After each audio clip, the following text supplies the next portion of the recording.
Assalamu alaikum ji. I hope you're doing great and it's really a great time to see you people. और मज़े की बात ये है कि जो सफ़र हमारा स्टार्ट हुआ था डेमोन्स्ट्रेशन से, ऐसी की डेमोन्स्ट्रेशन से, लें जी आज 8वां लेक्चर आ गया फाइनली।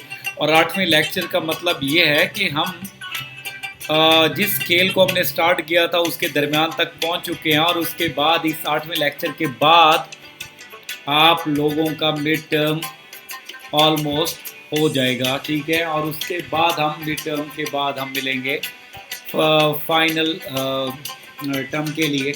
और फाइनल टर्म के लिए डेफिनेटली फिर हम लेक्चर 9 से लेक्चर 16 तक स्टार्ट करेंगे। तो उम्मीद है आप लोगों का कि ये सफ़र बेहतरीन गुजरा होगा और इसमें आपने बहुत कुछ सीखा होगा और इसमें आपने अपने आप को ट्रांसफॉर्म करने की भी बहुत ही कोशिश भी की होगी।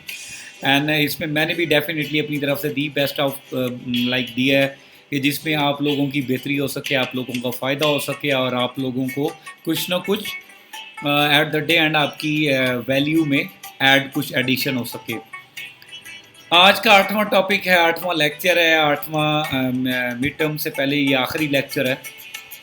तो पॉइंट इज़ कि बेटा ये आज का लेक्चर का जो टॉपिक है वो इंतहाई इम्पॉर्टेंट है। और इसलिए इम्पॉर्टेंट है, देखें आप ये जो स्टडी कर रहे हैं, स्टडी करने के बाद कुछ लोग बिज़नेस में जाएंगे या कुछ लोग जॉब करेंगे। एट द डे एंड हर इंसान बेटा इस दुनिया में जो भी दौड़ धूप कर रहा है, कमा रहा है या धक्के खा रहा है या जो अपनी बाल बच्चों को छोड़ के लाइक दौड़ धूप कर रहा है, कोई आउट ऑफ कंट्री कमा रहा है, कोई कुछ कर रहा है, एट द डे एंड उनका बेसिक पर्पस बेटा यही है कि वो अपने लाइफस्टाइल को पहले से बेहतर कर सकें। और जब लाइफस्टाइल की बात आती है तो उसमें डेफिनेटली लाइफस्टाइल की बेहतरी के लिए सबसे जो इम्पोर्टेंट फैक्टर है बेटा वो पैसे का है, मनी का है।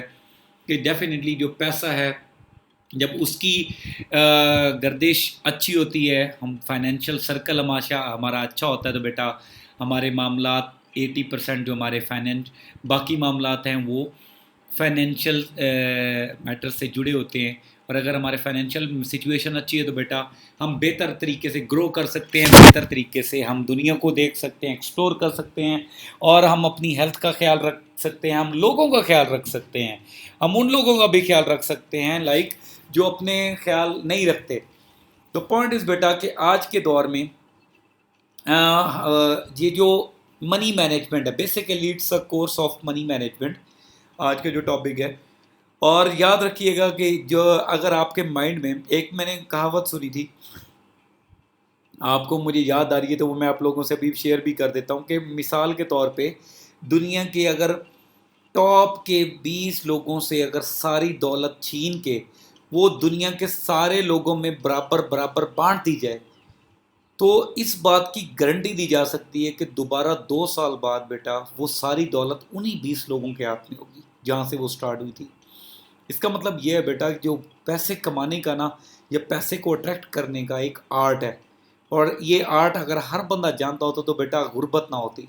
अगर ये हर बंदा जानता होता तो ये बेटा लोग मुफलिसी की ज़िंदगी ना गुजार चुके होते। अगर ये हर बंदा जानता होता तो आपके सोशल सर्कल में ऐसे बहुत से लोग होंगे जो कभी ना कभी अमीर होंगे लेकिन अब ड्यू टू अपनी उस फाइनेंशियल स्टेबिलिटी को मैच्योर नहीं कर पाए तो वो आज दोबारा सड़कों पे आ चुके हैं, धक्के खा रहे हैं। या आपने उन केसेस को भी देखा होगा कि जो अपनी ज़िंदगी में कोई ख़ास अहमियत नहीं रखते थे या ज़िंदगी में कोई ख़ास मकाम नहीं रखते थे, उन्होंने मेहनत की और उन्होंने कुछ ख़ास अपने आप को इस अंदाज से ट्रांसफॉर्म किया कि आज वो अपनी फाइनेंशियल स्टेबिलिटी की वजह से बहुत ज़्यादा अपनी लाइफस्टाइल को चेंज कर चुकी हैं और काफ़ी ज़्यादा अमीर तरीन हो चुके हैं। तो बेटा अगर मैं टेक्निकली बात करूं बेटा तो ये सारी हैबिट्स की बात है। आपने पिछले 7 लेक्चर जो भी देखे होंगे उनमें से एक कॉमन चीज़ सिर्फ यही थी, वो यही था बेटा ट्रांसफॉर्मेशन का जो जर्नी है वो सिर्फ हैबिट्स के चेंज होने में का जर्नी है। जैसे अब्दुल कलाम आज़ाद की मुझे बात याद आ रही है कि उन्होंने कहा था कि आप अपनी किस्मत को नहीं बदल सकते, आप अपनी आदतों को बदल सकते हैं और आपकी आदतें आपकी किस्मत को बदल देती हैं। बेसिकली आज का भी टॉपिक इसी चीज़ पे है कि बेसिकली जो पैसा हासिल करने के लिए या अमीर बनने के लिए या अपनी पैसे को मैनेज करने के लिए बेहतरीन इस्तेमाल के लिए बेटा आपने अपनी हैबिट्स को चेंज करना है। अगर आप अपनी वाकई किस्मत बदलने के लिए बदलने चाह रहे हैं तो सबसे पहले आपको अपनी आदतों को बदलना पड़ेगा। और जब आप अपनी आदतों को बदलेंगे, आई एम टेलिंग यू बेटा इन एडवांस, बेटा आपकी जो आने वाला वक्त है वो वैसे ही बदल जाएगा, आपकी किस्मत वैसे ही बदल जाएगी।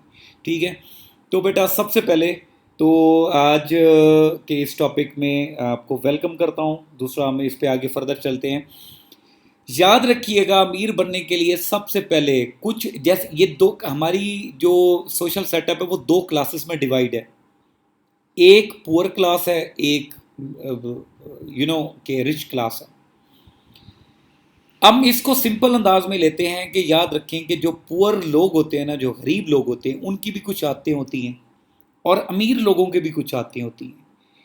और याद रखें कि ये अमीर और गरीब का जो फ़र्क होता है ना, ये आदतों की बेस पे भी होता है। बल्कि मैं कहूँगा कि इनका बेसिक जो फ़र्क है वो आता ही इनकी बेस में। और ये जो डिफ्रेंसीशन जो काफ़ी ज़्यादा चला जाता है, इनकी डिफ्रेंसीशन, इसकी मेन चीज़ इनकी उन पुअर हैबिट्स की बेस पे होती है बेटा। तो सबसे पहले उन पुअर हैबिट्स को डिस्कस करते हैं जिनकी बेस पे लोग गरीब होते हैं या होते चले जाते हैं या होना स्टार्ट हो जाते हैं। क्योंकि फिर उसके बाद फिर आप अपने अंदर झांकिएगा कि अगर उनमें से कोई ऐसी हैबिट आपके अंदर भी है तो डेफिनेटली उसको ठीक करने का भी ज़िम्मा फिर आपका है।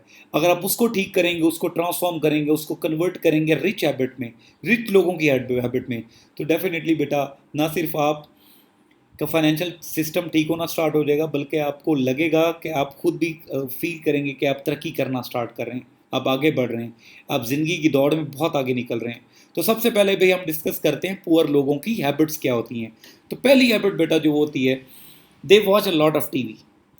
They watch a lot of TV, इसका मतलब बेटा ये है कि जो गरीब लोग होते हैं, ये जो गरीब होने जा रहे होते हैं बेटा, वो ज़्यादा टीवी देखने से मुराद ये है कि वो अपना टाइम ज़्यादातर वेस्ट एक्टिविटीज़ में गुजारते हैं। अगर फॉर एग्जांपल 4 घंटे, 5 घंटे, 6 घंटे वो टीवी देखते हैं, मूवीज़ देखते हैं, एक मूवीज़ ख़त्म, दूसरी मूवी लगा ली, दूसरी मूवी ख़त्म, तीसरी मूवी लगा ली, उनके पास इतना टाइम होता है कि वो टीवी देखते हैं।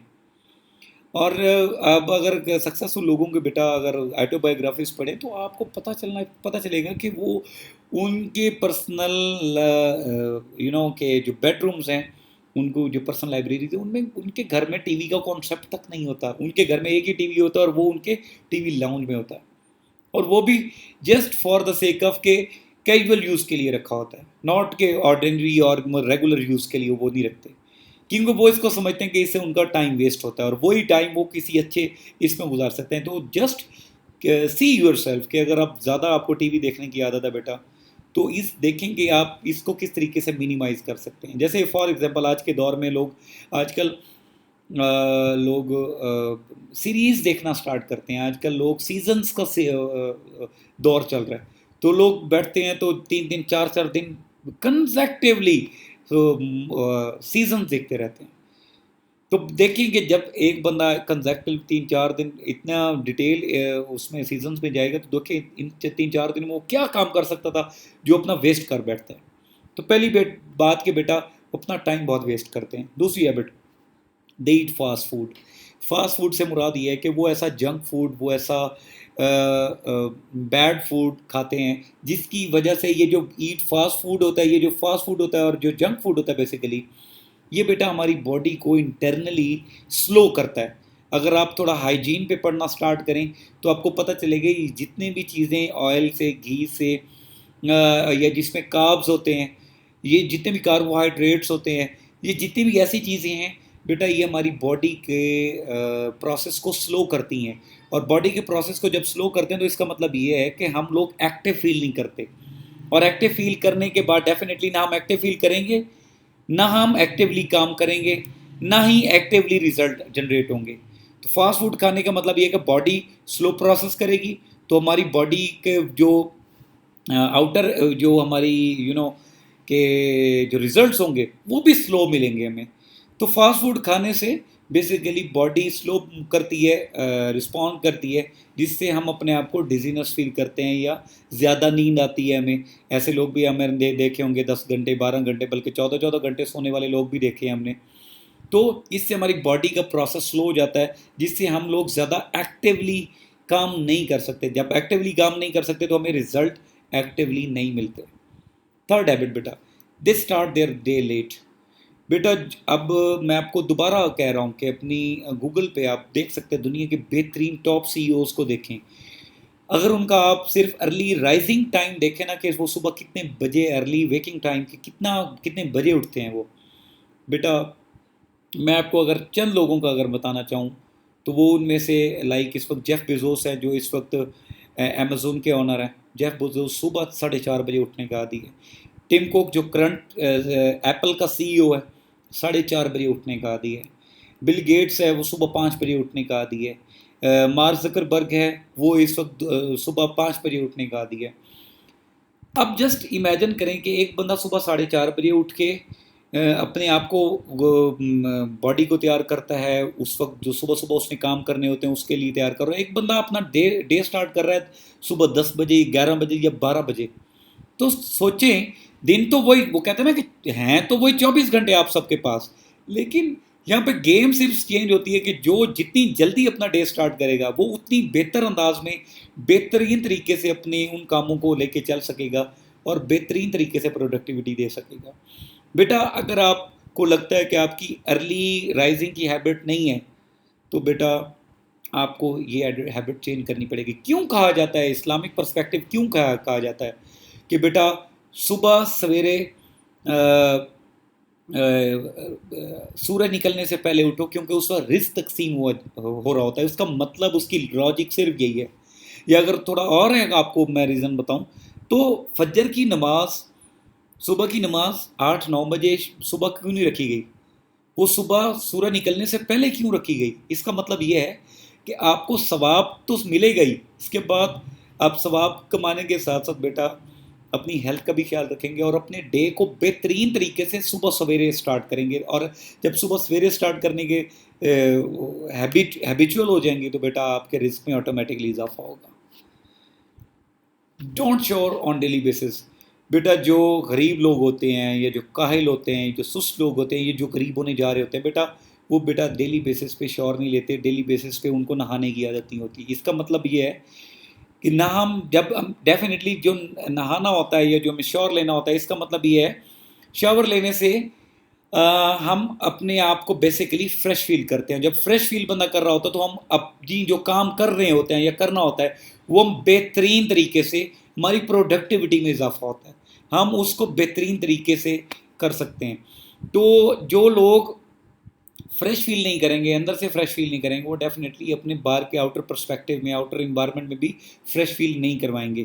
तो देखें, अपनी सफाई का ख़ास ख्याल रखें और सफाई का ख़ास ख्याल रखने में सबसे पहली बात आपको डेली बेसिस पे शावर लेना ज़रूरी है। Next habit, blame game expert होते हैं। कोई भी गलती हो जाए या अनइंटेंशनल हो जाए या इंटेंशनल हो जाए, ये दुनिया का बेटा सबसे मुश्किल काम बता रहा हूँ बेटा। अगर इस काम में आपको अगर एक्सपर्टीज़ मिल गई ना, गेम आपके हाथ में है। और वो यही है कि अपनी गलती को गलती मानना सीखें। ये दुनिया का बहुत मुश्किल तरीन काम है, कहना बहुत आसान है, लेकिन यकीन करें कि लोग अपनी गलती को नहीं मानते। बहुत बड़ी बड़ी एज में जाके भी लोग अपनी गलती को रियलाइज़ नहीं कर रहे होते। तो बेटा रेदर देन कि आपसे जो मामला तो हो चुके हैं उनको एक्सेप्ट करें और आगे क्या कर सकते हैं, अपनी गलतियों को एक्सेप्ट करें, उनका अजाला करना ट्राई करें। किसी और को ब्लेम करने की बजाय आपके ब्याह पे क्या बचता है, आपके ब्याह पे क्या हो सकता है, आपके ब्याह पे क्या बनता था, आपके ब्याह पे क्या कुछ हो सकता है, उस पर सोचना स्टार्ट करें।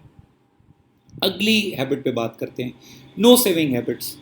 बचपन में आपको एक एक इसी टाइप की पॉट दिया जाता था जिसमें आपको ईद इकट्ठी करने के लिए दी जाती थी। और फिर आप कुछ अरसे बाद वो तोड़ के पॉट और उसमें से आप इकट्ठे पैसे निकाल लेते थे। मैंने भी डेफिनेटली बचपन में इस टाइप की पॉट्स में बहुत से पैसे वो सेव किए हुए हैं। लेकिन अब टेक्निकली ये है कि इस वक्त जितनी भी हमारी जनरेशन्स हैं, अगर हम टेक्निकली देखें, हमारे पास बैंक अकाउंट्स हैं लेकिन वो खाली होते हैं, हमारे पास सेविंग की हैबिट है ही नहीं।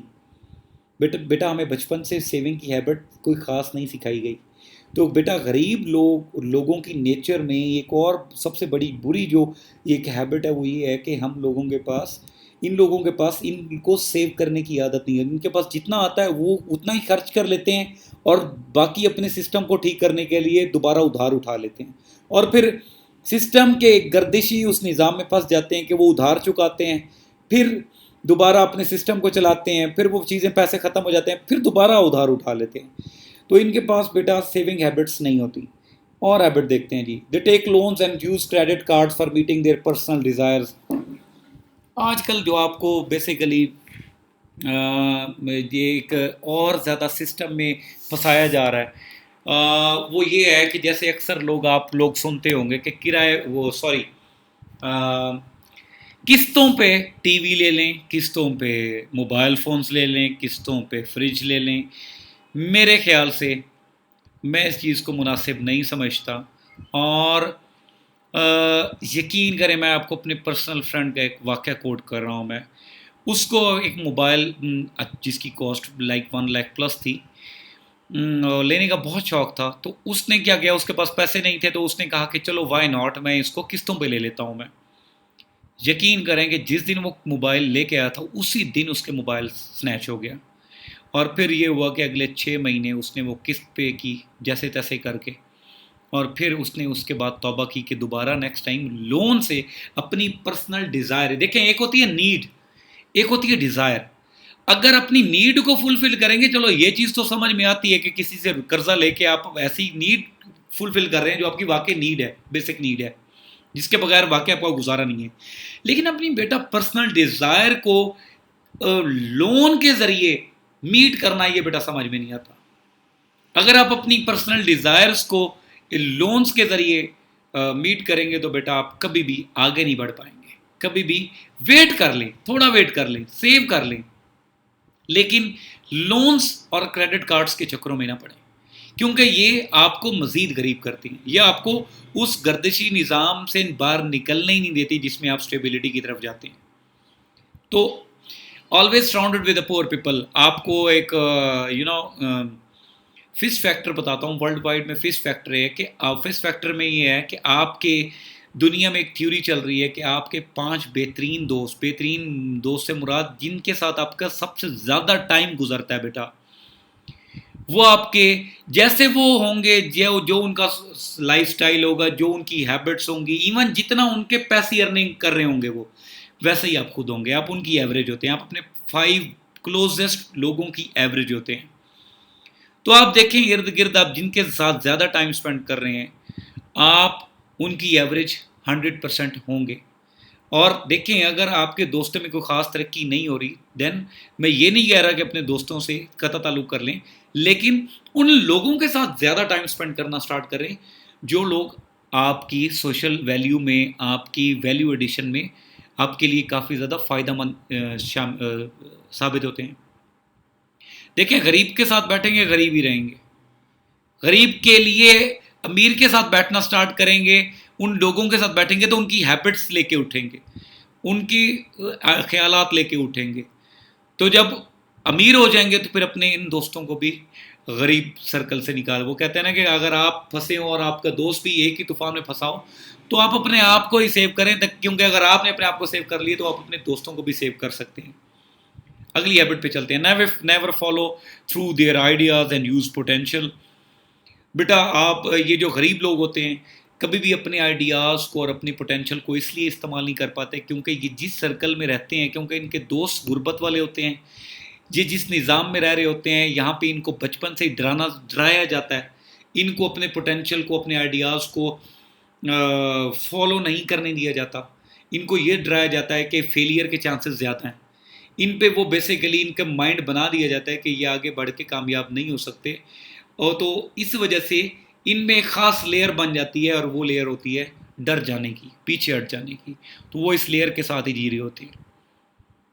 तो आपने अगर अपने आप को, अपने आइडियाज़ को, पोटेंशियल को करना है तो आपने अपने आप को अपने सोशल सर्कल बेसिकली उन्हीं लोगों के साथ रखना है जो थोड़े रिस्क टेकर होंगे, थोड़े आइडियाज़ पे बात करने वाले होंगे, थोड़ा आइडियाज़ को प्रैक्टिकली अप्लाई करने वाले होंगे। जब आप इस टाइप के लोगों में बैठेंगे तो डेफिनेटली आप अपने आइडिया को भी प्रैक्टिकली मज़ीद पॉलिश करके अप्लाई भी करेंगे और उससे रिजल्ट भी लेंगे। गरीब लोगों की बेटा और सबसे बुरी आदत होती है, वो सबसे ज़्यादा दूसरों पे, अपने दोस्तों पे, रिश्तेदारों पे, पेरेंट्स पे रिलाई करते हैं। सबसे बड़ा फिनोमेना पाकिस्तानी कौम का बेटा यही है कि हमारे हाथ में डिग्री है, डिग्री आ जाएगी, डिग्री आने के बाद तक जब तक हमें जॉब नहीं मिलती बेटा, हम खुद कभी भी खुद से कोई ट्राई नहीं करेंगे जॉब लेने की या कोई काम सेटअप स्टार्ट करने की।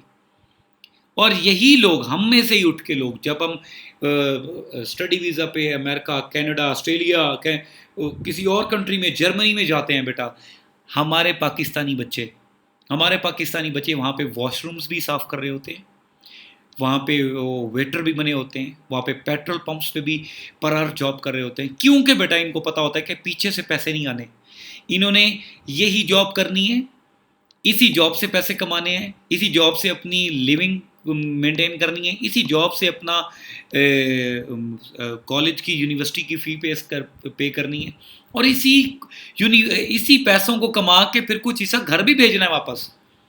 अगर बेटा यही काम हम बाहर के कंट्री में जाके कर सकते हैं, वाई नॉट कि हम इधर क्यों नहीं और जॉब्स करते? वाई नॉट कि हम इधर कोई ऐसी स्किल को लोगों को फ्रीलांस करना क्यों नहीं स्टार्ट करते, जिससे कोई ना कोई हमारी अर्निंग स्टार्ट हो जाए? हम इधर क्यों अपने पेरेंट्स के रहमो करम पे जी रहे हैं? बाहर के लोग क्यों जल्दी प्रैक्टिकल लाइफ में आ जाते हैं? क्योंकि वो बहुत जल्दी अपने आप को इंडिपेंडेंट कर लेते हैं, डिपेंडेंट से इंडिपेंडेंट कर लेते हैं। और हम जब तक बेटा जॉब नहीं होती, बल्कि सम टाइम तो मैंने ये भी देखा कि शादी के बाद भी जो घर चला रहा होता है वो बाप चला रहा होता है, और जो बीवी का खर्चा होता है वो अपनी माँ और बाप से लिए जा रहा होता है। तो दिस इज समथिंग कि जितना आप किसी पे रिलाई करेंगे, आप उतना गुर्बत के चक्कर में फंसते जाएंगे। टीचिंग्स ऑफ रिच पीपल, अब ये तो हो गई बुरे लोगों की, जो कि जितनी हैबिट्स हैं, देखिए आप उसमें कौन सी हैबिट्स आप में हैं, और डेफिनेटली अगर कोई है देन प्लीज़ अपनी गलतियों को ठीक करना सीखें।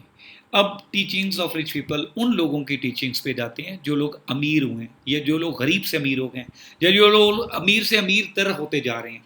पहली टीचिंग बेटा, सबसे पहले बेटा इनको एसेट्स एंड लाइबिलिटीज़ में डिफरेंस बचपन से ही सिखा दिया जाता है। अब एसेट और लाइबिलिटी में फ़र्क क्या होता है बेटा? ऐसी चीज़ जिसको आप खरीदते हैं और उसकी वक्त के साथ कदर में इजाफा होता चलता जाता है, उसको एसेट कहते हैं। और बेटा ऐसी चीज़ जिसको खरीदते हैं और आपको उसके वक्त के साथ कदर में कमी आती है बेटा, वो लाइबिलिटी है आपके लिए। मिसाल के तौर पे बेटा, आपके पास 5 लाख रुपए हैं और आपके पास 20 लाख रुपए हैं। आपके पास दो ऑप्शन है, आपका दिल कर रहा है यार मैं एक आध गाड़ी ले लूँ, या फिर आपके पास एक ऑप्शन है यार मैं वाई नॉट एक आध प्लॉट लेके रख लेता हूँ, इसको मैं कल को कंस्ट्रक्शन भी करवा सकता हूँ, या कल को मैं 2 साल बाद 3 साल बाद मैं बेच दूंगा। तो बेसिकली अगर आप फॉर एग्जांपल जो 20 लाख का प्लॉट लेते हैं, तो 20 लाख का प्लॉट लेंगे और 6 महीने बाद ही बेचेंगे, क्या आपको ये 20 लाख का बिकेगा? Come on, at least 50,000, lakh, 2 lakh, 3 lakh, 4 lakh profit दे जाएगा आपको। इसका मतलब यह है कि वक्त के साथ इसकी कदर में इजाफा हुआ, तो ये आपका एसेट बन गया। अगर आप 20 लाख की कार लेते हैं, तो अगर आप 4 महीने बाद भी बेचेंगे, तो क्या ये 20 लाख की बिकेगी?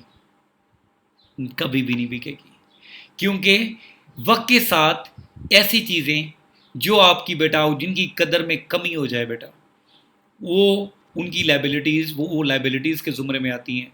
अब देखें ज़रा आजकल का हमारा सोशल सर्कल क्या कर रहा है, दुनिया में किस तरीके से ब्रांड की परचेसिंग में फंसा रही है। मोबाइल फ़ोन में सैमसंग और एप्पल के ऐसी दौड़ लगी होती है कि हर साल इन्होंने नया सेट निकालना होता है, और इनके सेट की मालियत लाखों रुपए की है।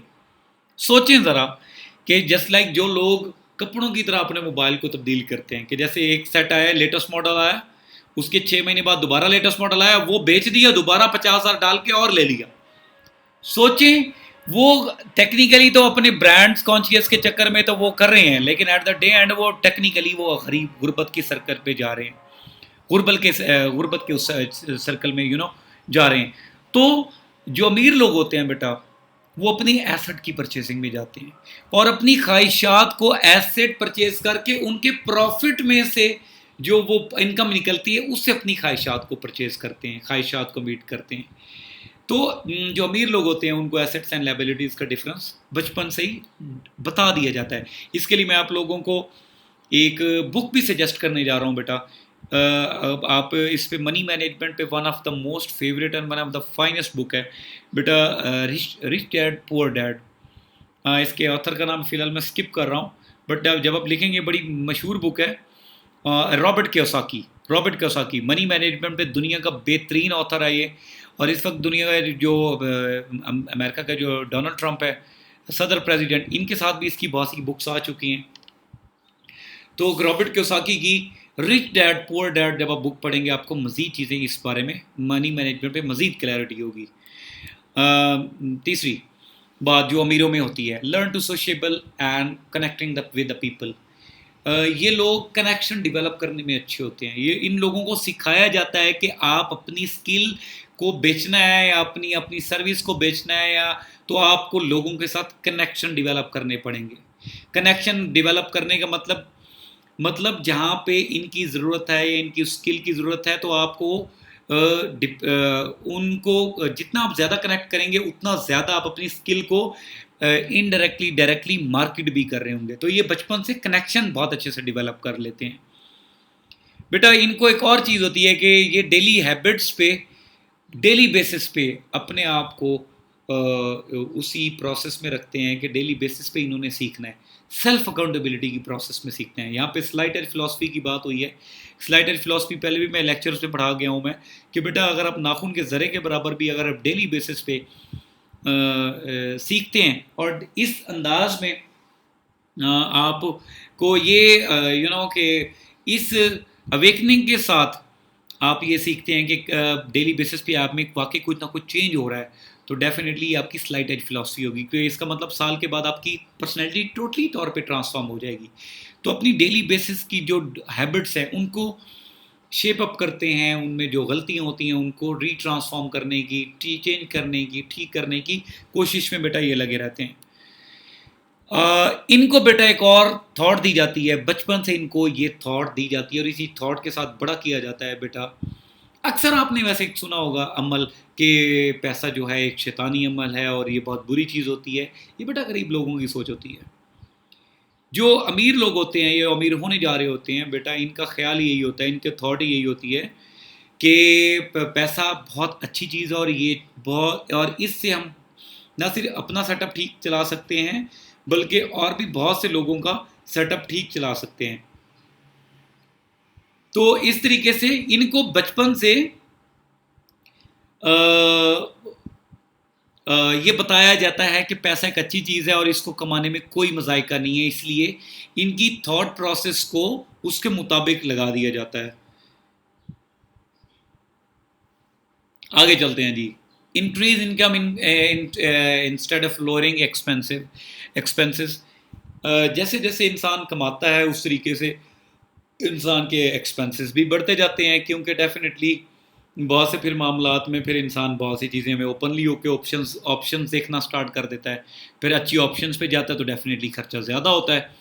तो बेटा अमीर लोगों की ये भी हैबिट होती है कि रैदर देन ये अपने इन एक्सपेंसेस को कंट्रोल करने की बजाय ये अपनी इनकम को डबल करने पे हमेशा बिलीव करते हैं, और यही चीज़ इनके लिए मोटिवेशन होती है कि अगर हम मज़ीद ज़्यादा कमाएंगे तो ज़्यादा अच्छे अंदाज में हम उसको एक्सपेंस कर सकेंगे, ज़्यादा बेहतर चीज़ों को परचेज कर सकेंगे, और यही चीज़ इनकी मोटिवेशन इनको आगे लेके जा रही होती है। बेटा इनको एक और चीज़ बताई जाती है कि नॉलेज इज़, इनके घर में एक बहुत बहुत वो कहते हैं ना कि कामयाब लोगों के घरों में बेटा एक चीज़ आपको मिलेगी और वो होगी, इनके घर में बहुत बड़ी टीवी नहीं होंगे, इनके घर में बहुत बड़ी लाइब्रेरियाँ ज़रूर होंगी। बेटा ये सीखने में बिलीव करते हैं, ये जो काम कर रहे होते हैं, ये जो स्किल होती है इनके पास, ये उन पे उस दुनिया में जितना नॉलेज एग्जिस्ट करता है उस पर पढ़ते हैं। इनके घर में पर्सनल लाइब्रेरीज होती हैं और ये सीखने में बिलीव करते हैं, ये बुक रीडिंग के हैबिचुअल होते हैं। तो पॉइंट इज़ कि इस बात पर बिलीव करते हैं कि जितना इनके पास नॉलेज आएगा उतना ज़्यादा उनकी स्किल अच्छी होगी, जितना ज़्यादा स्किल अच्छी होगी मैं उतना ज़्यादा ये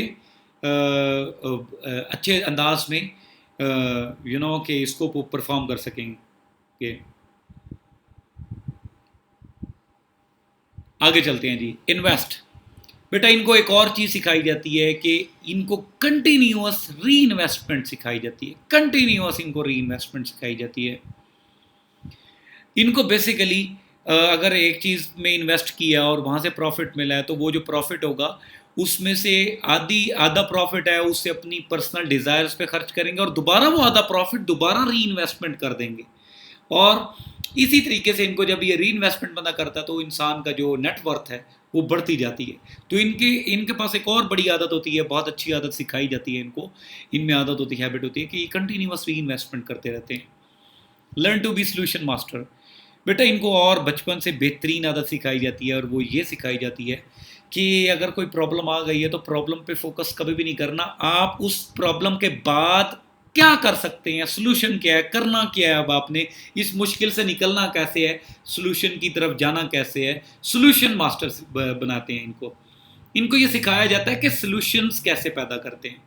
प्रॉब्लम्स आ गई है, प्रॉब्लम से परेशान नहीं होना, लेकिन अब उस गिवन प्रॉब्लम पे आपने रिएक्ट कैसे करना है, आपने उससे बाहर कैसे निकलना है, ये कैसे सीखना है। ये चीज़ इनके अंदर बहुत अच्छी टेक्निक होती है, ये बहुत सीखते हैं ये बचपन से कि सॉल्यूशंस कैसे देने हैं, सॉल्यूशन मास्टर कैसे बनना है, सॉल्यूशन ओरिएंटेड कैसे बनना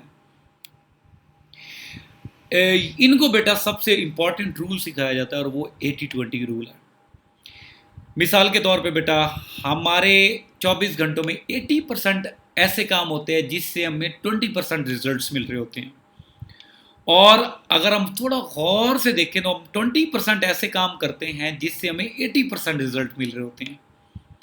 तो बेसिकली जिन 20% कामों पे हमें 80% रिजल्ट मिल रहे होते हैं, इनको सिखाया जाता है बेटा कि उन्हीं 20% को ही ज़्यादा फोकस करके उसकी इनपुट पे उन 20% को 30%, 40%, 50% पे लेके आओ, ताकि उसकी इनपुट मज़ीद अच्छी हो जाए। मतलब जो काम हमें रिजल्ट नहीं दे रहे, या जो काम हमारा टाइम तो ले रहे हैं लेकिन हमें रिजल्ट उतना नहीं दे रहे, और वो उनको ये कम से कम करते हैं, और जिन कामों से इनको रिजल्ट ज़्यादा मिलता है, जिनसे इनकी वैल्यू में एडिशन होता है, उन कामों में इनका ज़्यादा इनपुट इनको समझाया जाता है, सिखाया जाता है कि उनमें अपना ज़्यादा इनपुट दें, जिसको 80-20 रूल भी कहते हैं। आगे जी, decide how much actually you want to earn. बेटा अमीर होने का सबसे इंपॉर्टेंट फार्मूला दुनिया में सिर्फ एक ही है बेटा, आपको ये डिसाइड करना है कि आपने कितना अमीर होना है। हम अमीर तो होना चाहते हैं, और अमीर होने की डेफिनेशन भी हर बंदे की डिफरेंट है। किसी को 10 मरले का घर, एक गाड़ी, 50-60 लाख बैंक अकाउंट, तो ये अमीर है उसके लिए। किसी के लिए इसे डबल ट्रिपल, लोग बिलियनियर्स बन चुके हैं। बेटा आप डिसाइड कर लें कि अपने अमीर होना है तो अमीर कितना होना है, और अमीर होने की डेफिनेशन में क्या क्या करना है। क्योंकि जब आप डिसाइड करने बैठते हैं ना, उसके बाद फिर आप उसी टारगेट को अचीव करने के पीछे उसी के मुताबिक उतने बड़े स्टेप्स लेते हैं। क्योंकि अगर आपको ये पता नहीं है ना अपनी अमीर नहीं होना या अपनी कितना अमीर होना है, तो बेटा आप उसके मुताबिक बस वो हाथ पांव मारते रहेंगे, टाइम वेस्ट करते रहेंगे, और वो 80-20 रूल वाला वो 80-20% मतलब 80% टाइम आप उस चीज़ों को देंगे जिससे आपको 20% रिजल्ट मिलेंगे। तो बेटा आपको पहले ये डिसाइड करना होगा, you have to sit alone, you have to decide what you want in life, but you have to decide how much you want in life. तो ये वही याद रखें जो मैंने गोल सेटिंग में मैंने आपको करवाया था, ये सारी चीज़ें यही थी। आपने पर्सनल, प्रोफेशनल, आपके जो लाइफ गोल्स हैं, और उसके बाद आपकी क्या क्या चीज़ें खरीदनी हैं, आपने डिज़ायर्स क्या हैं आपकी। जब आप ये डिसाइड कर बैठते हैं, उसके लिए आपके बाद आपको प्ले करना, अपनी ज़िंदगी में प्रायोरिटीज़ को क्लियर करना, पुट डाउन करना, उसको लिस्ट डाउन करना बहुत आसान हो जाता है। तो ये चीज़ आपको बेटा डिसाइड करनी होगी। अच्छा जी, अब आते हैं जी आपकी 8वें लेक्चर की असाइनमेंट पे।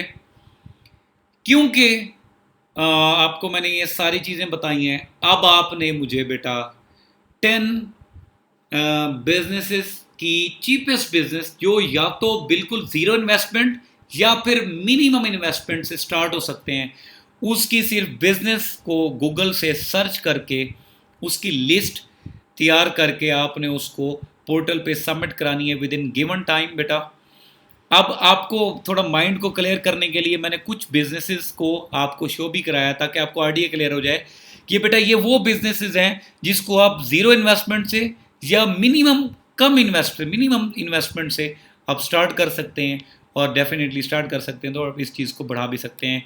ये वो 7 बिजनेसेस हैं बेटा जिसको आप मिनिमम पैसों की इन्वॉल्वमेंट में या ज़ीरो इन्वेस्टमेंट में स्टार्ट करके अच्छी खासी अर्निंग भी कमा सकते हैं और इससे काफ़ी ज़्यादा मनी भी जनरेट कर सकते हैं। इसी टाइप के 10 और बिजनेस आपने मुझे लिस्ट तैयार करके आपने मुझे बाय ऑल मीन्स सेंड करनी है पोर्टल पे, ताकि आप हो सकता है इनमें से कोई एक बिजनेस आप कल को करें और अपनी काम के साथ, बिजनेस के साथ, एडिशनल बिजनेस का या जॉब के साथ वो काम करें तो आपको एक्स्ट्रा मनी जनरेट हो, ताकि आपका फाइनेंशियल सर्कल के साथ आपका लाइफस्टाइल अच्छा हो।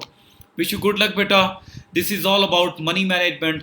अपनी तरफ से दी बेस्ट कोशिश की है कि आप लोगों को ये पूरा लेक्चर समझ भी आ जाए, और कीप इन माइंड ये सारी गेम, ये सारा काम, ये हैबिट्स का है, और अल्लाह ताला आपका हामी नासिर हो, और दुआओं में याद रखिएगा। Keep evolving and just stay connected.